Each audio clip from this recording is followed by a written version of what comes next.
All right, let's do a little review of our neuro material. Now, typically what I like to do in this review, and in the entire class, I hardly ever take time to review anatomy because I expect my students to know it before they get here.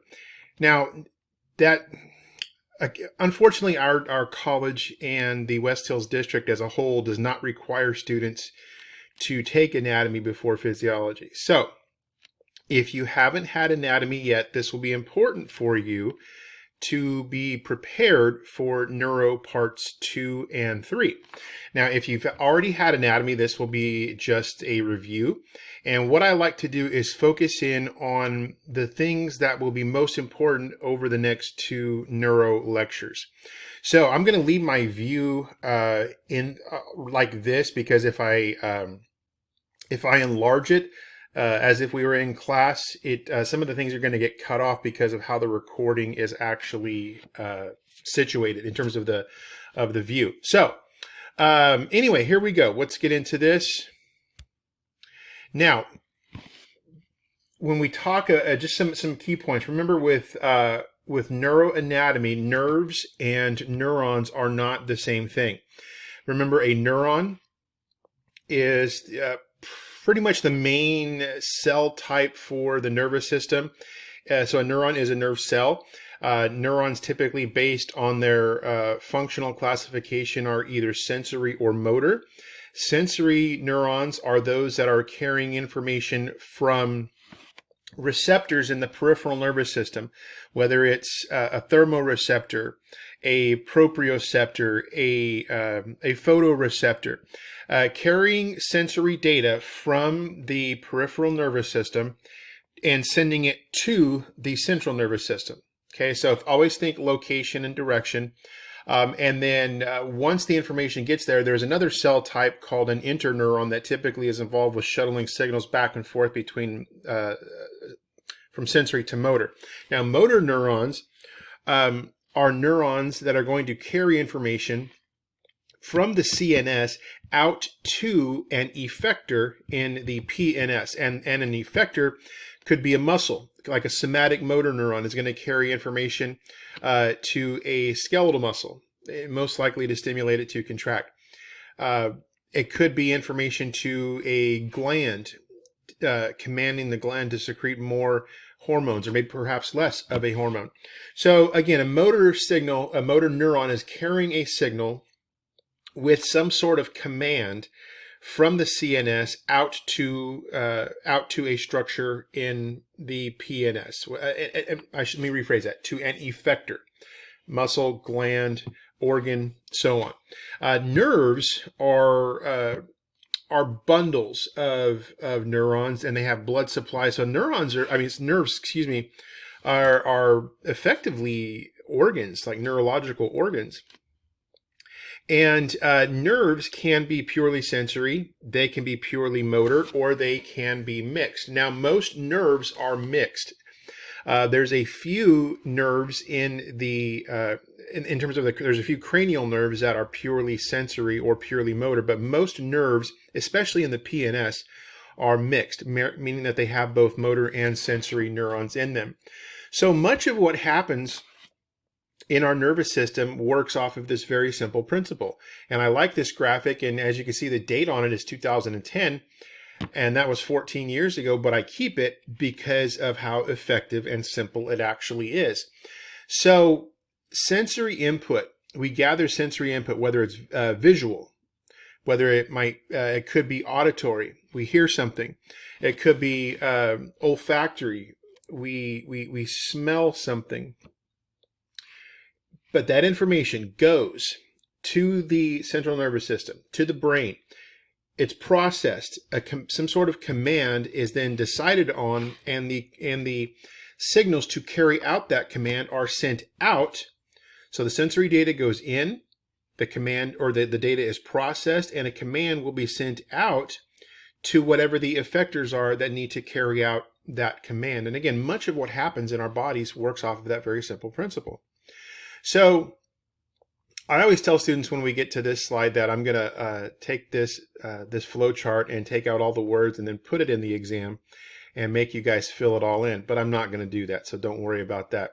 But I like this simple breakdown. So you've got the CNS over here, you've got the PNS over here, two major divisions of the PNS, sensory and motor. And kind of focusing in on the motor side of things, we have the somatic nervous system and the autonomic nervous system. The easiest way to remember the two in terms of their functional influence is that the somatic nervous system is always and only dealing with skeletal muscles. So our conscious control of our musculature, our skeletal musculature. Remember from anatomy, we have three types of muscle tissue: skeletal, cardiac, and smooth. Now, skeletal muscle is the only type of the three that we can actually control. All right, so somatic motor signals are those going out from the somatic nervous system to skeletal muscles and influences our conscious ability to control those muscles. So whether you give a thumbs up or a thumbs down, or maybe you, and be careful with this one, if you extend your middle finger to somebody in traffic because they cut you off, again, be careful with that one. But that's all motor control, somatic motor neurons carrying information to those muscles involved. Now, the flip side here, in terms of how different these things are, the autonomic nervous system, autonomic sounds very similar to automatic. So the autonomic nervous system is regulating those things that we cannot consciously control or are aware of what and when things are happening.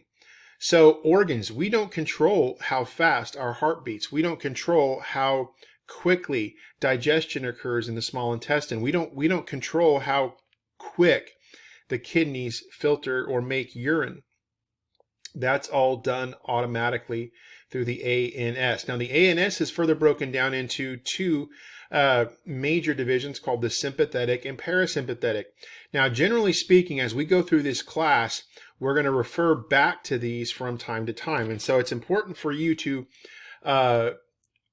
know in general what they are, how different they are. So the sympathetic nervous system, as it says here, mobilizes body systems during activity. We always associate the sympathetic division with fight or flight. Parasympathetic conserves energy, and it says promotes housekeeping functions during rest.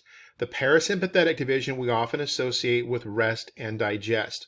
So sympathetic, fight or flight, preparing the body for action. And don't always think fight or flight means something bad. It's not always an emergency. Fight or flight is preparing the body for action. Maybe it's athletic. Maybe it's some sort of stress response. Maybe it is an emergency situation, but it doesn't have to be. Preparing the body for action. The parasympathetic division, rest and digest, essentially does the reverse of whatever the sympathetic division does. So, for example, sympathetic stimulation to the heart we're going to see our heart rate go up and our blood pressure go up, typically because the ventricles are going to pump with greater force. Now, parasympathetic stimulation would reverse that and cause our heart rate to go down and our blood pressure to go down because the ventricles will not be contracting with as much force. And another big thing here, rest and digest. Okay, digestion. Now, across the board, if we say sympathetic stimulation, it's going to be excitatory, preparing the body for action, except in the digestive system. An increase in sympathetic stimulation to anywhere in the digestive tract is going to slow down digestive function, slow down digestive processes. If you increase parasympathetic stimulation to the digestive system, it's going to enhance everything. So just keep that in mind. All right, now what we're going to do here is we're going to focus, I'm going to focus for a few minutes on the neuron exclusively. Because when we get to lectures 2 and 3, we're going to talk about how nerve impulses form, how they go from point A to point B, how they go from neuron to neuron. But we first have to be very, very solid on our basic anatomy of the neuron. So when you look at a neuron like this, there's 3 major regions to be aware of: the dendrites, the cell body, or the soma, S-O-M-A, and then the axon, this portion here, going from roughly this area right in here all the way down here. Now, the dendrites, what is their main job? It tells us right here, the receptive region. So what do they receive? Oh, again, the dendrites are basically like this whole network of what looks like tree branches. So these are all the dendrites here. And so the dendrites, their job is to receive. Receive what? Receive information from other or neighboring neurons. Okay? So the dendrites receive information from other neurons. Electrical signals are going to be generated. And that electrical current is going to go from wherever the point of origin is on the dendrites, and its job is to make its way down here. The current its job is to make its way down here and change the electrical nature of the cell itself. And that's a part 3 lecture. Okay. Now, so the dendrites receive information. The cell body, or the soma, this large area right here, tells us the biosynthetic center and receptive region. So a twofold purpose. Receptive region, receiving signals from neighboring neurons as well. Biosynthetic center. Okay, as we can see, the nucleus is here. The nucleolus is inside of the nucleus. We're going to see a lot of your regular organelles that you learned about in anatomy. The Golgi complex, smooth ER, rough ER, ribosomes, lysosomes, peroxisomes, mitochondria. Okay, so the soma is regulating the life cycle of the cell itself. Okay, and then we've got the axon, basically running from this point here, called the axon hillock. Hillock literally means little hill, and it goes this direction to here, this terminal point, and this is real deep, the axon terminals. Now, this isn't the only type of neuron in the nervous system. There's other types, but this is one of the more common ones. And this is the only one that we're going to talk about in phys. So what does the axon do? The impulse generating and conducting region. The impulse generating, the nerve impulse, also called the action potential, which is the focus of our second lecture. And conducting. So the axon here is not only responsible for generating the action potential or the nerve impulse, but transmitting it or conducting it from the hillock, which is where it originates. And it's unidirectional, meaning it only goes one way. It goes from the hillock all the way down to the terminals. Once it gets to the axon terminals, okay, the axon terminals, as they tell us here, are the secretory region. So the nerve impulse or the action potential, the AP, is going to get here, and it's going to cause the release of neurotransmitters, which are chemicals. And there's different types of neurotransmitters. Different chemical classifications, functional classifications, like are they excitatory or are they inhibitory. Those neurotransmitters will cross an area called the synaptic cleft, where they will then interact with protein receptors in the membrane of a neighboring cell, where they will open. These receptors, ions will move in and out, or perhaps just in, or perhaps just out. It depends on the situation, to generate an electrical signal in the neighboring neuron.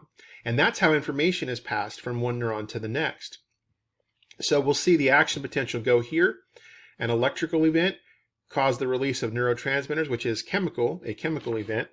And then those neurotransmitters will generate an electrical event in a neighboring cell. So it literally goes electrical to chemical and then back to electrical. Okay? So again, the axon hillock is where the action potential or the nerve impulse originates. And again, unidirectional, meaning it only goes this way. It does not go back up through the soma or to the dendrites.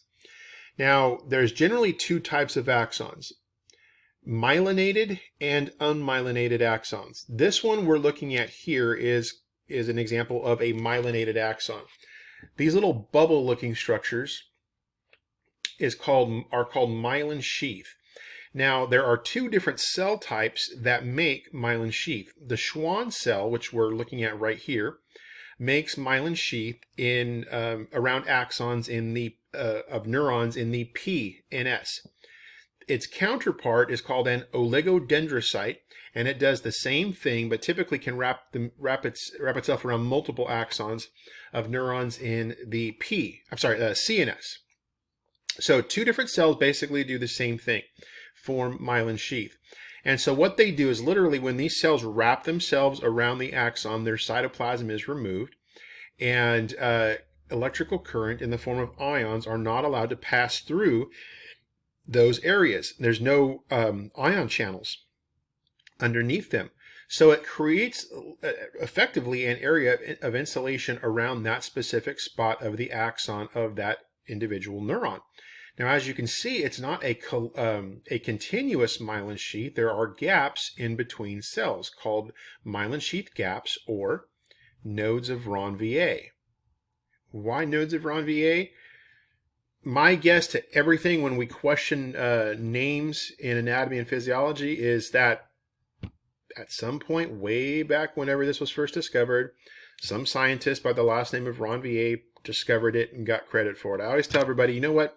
One of these days, if I invent a time machine, I'm going to go back to key points in history and take credit for all of these discoveries. So that way I can say like the nodes of Rogers or this of Rogers or Rogers that, and just be, you know, the greatest scientist that ever lived.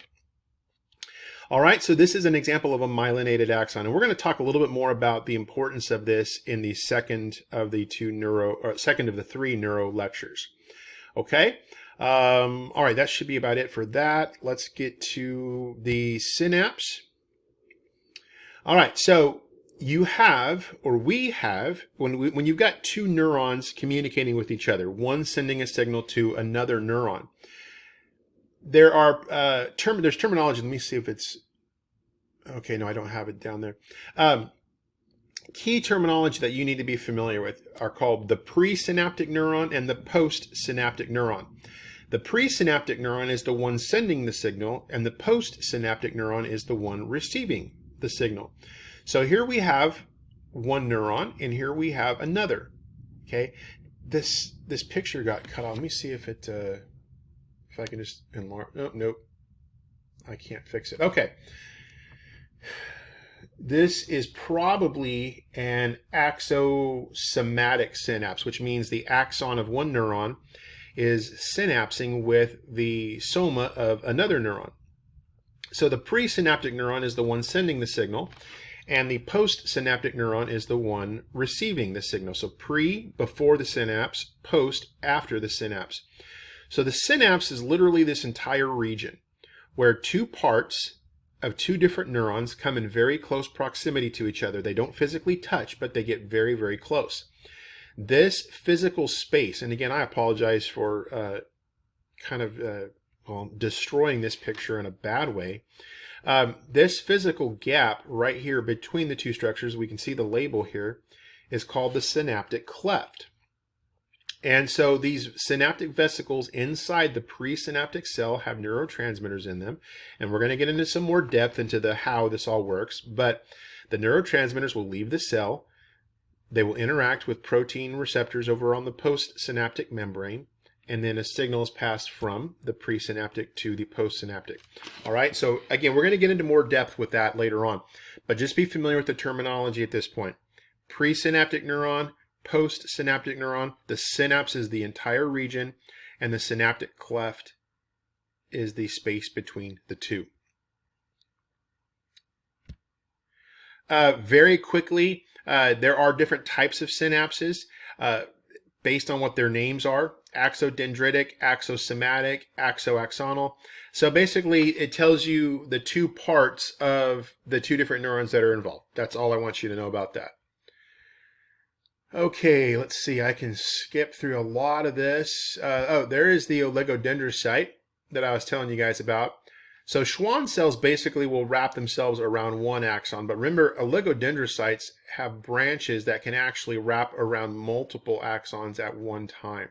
But again, the important thing to remember, two cells, Schwann cell, there we go, Schwann cell, oligodendrocyte. They both do the same thing. Schwann cells around axons of neurons in the PNS, oligodendrocytes around axons of neurons in the CNS. All right, let's go through this pretty quick. Ion channels. What are ion channels? Ion channels, my friends, are proteins. Proteins in the membranes of neurons. Most ions, electrically charged particles, your sodium, potassium, calcium, magnesium, hydrogen, bicarbonate, however long we want to make that list. Electrically charged particles typically cannot get through the membrane directly. They cannot go through by simple diffusion. So they must go through by facilitated diffusion, which is using proteins or ion channels. And the ability, what's unique about neurons and skeletal muscle and cardiac muscle, actually, for that matter, is because of these types of channels, these protein channels, it makes the neuron excitable. It's able to be stimulated.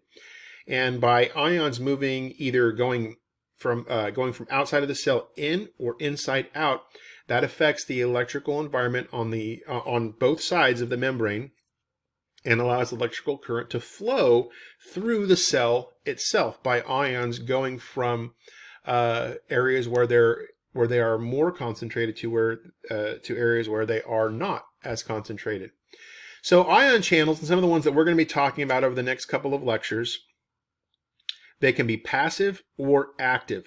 Easiest way to remember that is, are they open all the time or are they not? Passive channels, also called leakage channels, they're always open. They're always open, like a 24-hour drive-through, or like, I guess if 7-Elevens or AM/PMs, if they're still open 24 hours, I don't go to them a lot. I know we have one, an AM/PM down the street from the school, but think of a 24-hour something, drive-through, convenience store, whatever it might be. They're always open, just like these passive channels. Active channels are not always open. They have gates on them and can open or close depending on special circumstances.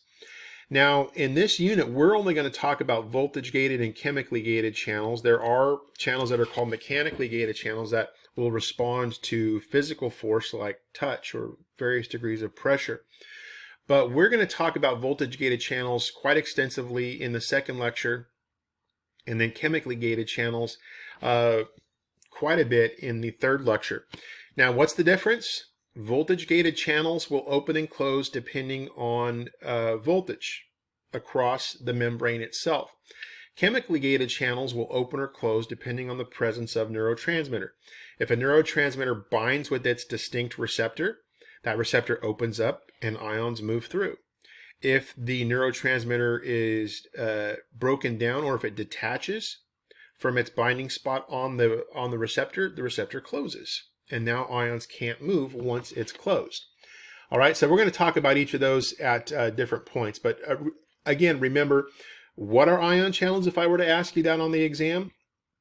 They are proteins embedded in the membrane of a neuron that are either open or they are closed and allow ions to pass through. Again, some other terminology that's important to remember is extracellular versus intracellular. And we probably talked about this in our very first lecture, but extracellular means outside of the cell and intracellular means on the inside of a cell.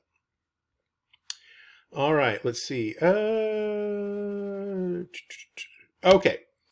Regionally located. Regionally located. What does that mean? Regionally located, regional, region, geography. Okay? So these ion channels, they're located on different spots of the neuron. So passive channels are everywhere. Okay? Passive channels are on the dendrites, the soma, the axon, they're all over the place. Chemically gated channels we're going to find only on the dendrites and the soma, because those are the locations where we are dealing with information transfer from one neuron to the next, and that's and only done usually by neurotransmitter involvement. Now, voltage gated channels we're going to find on the axon hillock, all along the axon of an unmyelinated axon, and then at the nodes of Ranvier in myelinated axons. And I'll show you a picture of, again, of the difference between unmyelinated and myelinated in our part 2 lecture. Okay, and the reason that we find that, well, actually that's the next slide. So that's where we're going to find those guys. Now the last one, and then we're done here, they all have special functions. So passive channels are responsible for maintaining what's called the resting membrane potential. It's quantified at -70 millivolts, and we'll talk more about that in the next lecture. Chemically gated channels are responsible for synaptic potentials, also called graded potentials. which are the incoming signals to the neuron. Again, that's a part 3 topic, but you need to understand what that means now. And so these channels are responsible for those potentials. Voltage-gated channels, says, are responsible for generation and propagation of the action potential. That's the nerve impulse. That's the signal that's going to go from one neuron to another one. So responsible for the generation and propagation. Generation, self-explanatory. They are responsible for its creation. Propagation means spread. If you take a class like zoology, you might study about the propagation of a species, which is typically referring to how a species over time spreads from one area to another, perhaps over a state or across the country. If we go back and study history of the migratory history of the buffalo, or whatever, they propagate, they spread out. Okay, and essentially that's what it's referring to here, is how does the action potential get from point A, axon hillock, to point B, axon terminals? So how does it spread? How does it go from point A to point B? And the voltage-gated channels are responsible for that. Okay, so that is a quick anatomy review focusing in on all of the things that you need to know for lectures 2 and 3 of our neuro material. If you have any questions, you know what to do.